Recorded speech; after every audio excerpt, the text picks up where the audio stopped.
वाराणसी नगर के पवार मंगल भवन में 14 मार्च को कृषक संवाद कार्यक्रम आयोजित किया गया, जिसमें उपस्थित जनों के द्वारा सर्वप्रथम भारत माता, पंडित दीनदयाल उपाध्याय, डॉक्टर श्यामा प्रसाद मुखर्जी व स्वर्गीय रतिराम लिल्लारे के छायाचित्र के समक्ष दीप प्रज्वलित कर माल्यार्पण किया गया। तत्पश्चात भाजपा के वरिष्ठ कार्यकर्ता व ग्राम डोंगरमाली के पूर्व सरपंच रतिराम लिल्लारे के दुखद निधन पर 2 मिनट का मौन धारण कर श्रद्धांजलि अर्पित की। इसके बाद लोकसभा चुनाव में भाजपा प्रत्याशी भारती पारधी के द्वारा कार्यक्रम को संबोधित कर अपने उद्देश्य से उपस्थित जनों को अवगत कराया। वहीं कार्यक्रम को संबोधित करते हुए पंचायत व ग्रामीण विकास व श्रम मंत्री प्रहलाद सिंह पटेल ने कहा, हमारा किसान ऋषि परंपरा को जीता हुआ आया है, जिसका खर्च बहुत कम होता है और वह अपनी परंपरा के अनुसार खेती करता है, परंतु अब उसे नई तकनीक को अपनाकर बदलाव लाना होगा, क्योंकि आपका समाज बदलाव के साथ दुनिया का बाजार भी इंतजार कर रहा है। इसलिए जमीन की उर्वरक शक्ति खराब न होने दे, आने वाले भविष्य को बेहतर बनाने, अपने अधिकार प्राप्त करने, आने वाली पीढ़ी को आगे बढ़ाने पर विचार करें। पता ही नहीं हुआ कि कौन से नंबर पे कोई फर्क नहीं पड़ता है बातें और आप रास्ते पर चल सकते हैं। और इसलिए मुझे लगता है कि ये संवाद सिर्फ मांग का और पूर्ति का संवाद नहीं है, ये अंतर विश्वास का संवाद। अपने जीवन को त्याग के साथ पूरा करे वो ऋषि होता है। हमारा किसान उसी परंपरा से जीता रहा, लेकिन बदलाव के साथ उसे कुछ परिवर्तन लाने चाहिए। हमारे बच्चे भी चाहते हैं कि वो अच्छा जीवन जिए, इसलिए सिर्फ अनाज पैदा कर लिया और हमारा खर्चा साल भर का हो गया, ये तो आपकी ऋषि परंपरा है, आप इसे मानते हो। लेकिन समाज के बदलाव के साथ दुनिया का बाजार भी आपका इंतजार कर रहा है। इसलिए बिना जमीन की उर्वरक शक्ति खराब किए हुए अपने अधिकारों को प्राप्त करते हुए आने वाली पीढ़ी के भविष्य को बनाने के लिए आप भी फिर से नए सिरे से विचार करिए। उसके लिए मैं बार बार गौरव का नाम ले रहा हूँ। गौरव पढ़े लिखे आदमी है, लेकिन लौट कर वापस गांव में आए, इसलिए मैं उनका धन्यवाद करता हूँ। मैं इस नौजवान आदमी को पहले से नहीं जानता। जब टिकट मिली थी तो मुझे लग रहा था पता नहीं किसको दे दिया, लेकिन अभी विधानसभा चल रही थी, बहुत छोटा सत्र था, तो मेरे नए जितने विधायक हैं, मेरा स्वभाव है लोकसभा में भी जो नए लोग मुझे पूछते थे तो उनको पार्टी का भेद किए हुए बताता है।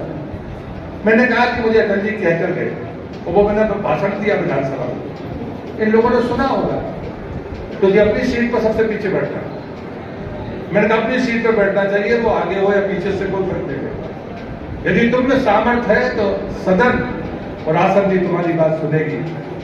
एक दिन ऐसा आया, कांग्रेस के एक बड़े विद्वान और बड़े नेता है राजेंद्र सिंह, वास्तव में बड़े नेता है, विद्वान आदमी है। 77 से मेरे पहली बार 71 या 77 में मेरे बेहद शालीन व्यंग करने वाले और शब्द रखने वाले व्यक्ति, उनने एक गलत आंकड़ा कोट कर दिया। हालांकि वो गलत में नहीं मानता है, उनसे चूक हुई उनसे। इस आदमी ने खड़े होकर पीछे से कहा कि नहीं ये गलत है, जो आप कह रहे हैं वो सही नहीं है, क्योंकि वो भी बहुत भद्र और बहुत अनुभवी आदमी है।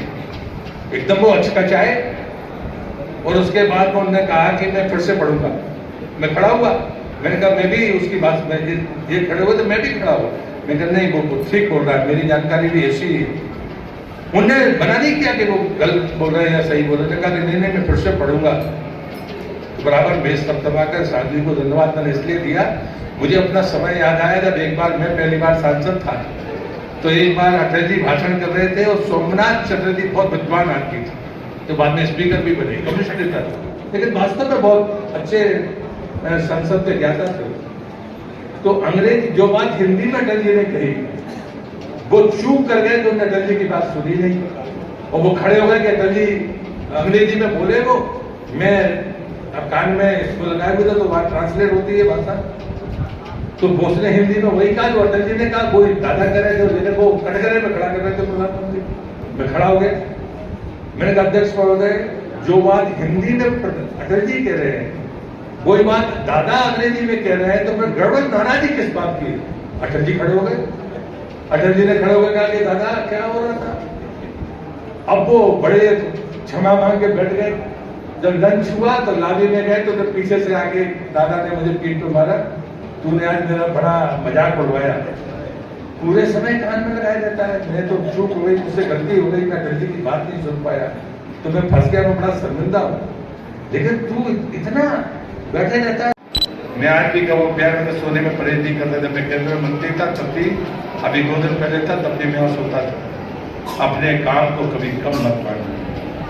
हमारा जितना दुनिया ने मजाक उड़ाया वो दुनिया आज हमारे सामने नतमस्तक है। हमारे अनाज का मजाक उड़ाया, पूरी दुनिया भीख मांग रही है उस अनाज की। जो ज्वार आप खरीदने के लिए तैयार नहीं थे वो ग्राम के हिसाब से बिक रही है दुनिया के भीतर। ये सच्चाई है। जिस खान पान का दुनिया ने मजाक उड़ाया उस खान पान के सामने दुनिया नतमस्तक है। वो कहते हैं कि मसाले के खाने के तरीके रीजन और सीजन के हिसाब से सबसे बेहतर है। हमारे वेशभूषा का मजाक उड़ाया गया, अरे धोती पहनने वाले। आज पूरी दुनिया के वैज्ञानिक कह रहे हैं कि साहब ढीले कपड़े पहनना स्वास्थ्य के लिए अच्छा है। हमारे पुरखे अच्छे थे या ये अच्छे, जरा हिसाब लगा लीजिए। हमारा अनाज, हमारा खान पान, हमारा पहनावा, हमारी बोली, हमारे काम करने का तरीका, मकान बनाने वाले के हमारे तरीके। हमने पहाड़ पर कभी पक्के मकान नहीं बनाए। जहां पर भी परिस्थितियां प्रतिकूल थी, हमारे मकान अगर पूरे भी गिर जाए तो मर नहीं सकता था, घायल हो सकता था। हमने विज्ञान से ऊपर जाकर सोचने की सामर्थ्य हमारी संस्कृति में थी। इसलिए मेरे आराध्य की इस वाणी के साथ अपनी बात को खत्म करता हूं।